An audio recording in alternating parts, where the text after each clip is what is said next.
Have you ever wanted to invest in stocks but found the traditional market too slow, too complicated, or too restrictive? What if you could trade shares of companies like Apple or Tesla 24/7 with no trading fees on some pairs and the ability to own fractional shares? Well, you can, and it's all thanks to a product on Kraken called xStocks. So what exactly are xStocks? Think of them as the best of both worlds, a bridge between traditional finance and the crypto world. An xStock is a tokenized representation of a real-world stock or ETF. Each xStock is fully backed, one-to-one, by the underlying security held in a secure depository. This means you're getting exposure to the price movements of a stock, but with all the benefits of blockchain technology. This gives you a few major advantages. First, you get round-the-clock trading.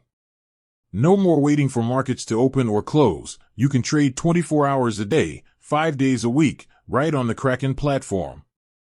Second, you can invest with as little as $1, allowing for fractional ownership of high-priced stocks. And third, you can withdraw your xStocks to a compatible crypto wallet, giving you true self-custody over your assets. Ready to get started? Here's a simple, step-by-step guide to how it works on the Kraken app. First, you'll need a verified Kraken account and be in an eligible region, as xStocks are not available in the US, Canada, or the UK. Once you're all set up, open the Kraken app and tap the trade button, then buy. From here, you can search for the xStock you want. They're easy to spot because they have an X appended to the end of the ticker, like AAPLX for Apple or TSLX for Tesla. Once you've found the one you want, enter the amount you wish to buy using your account balance.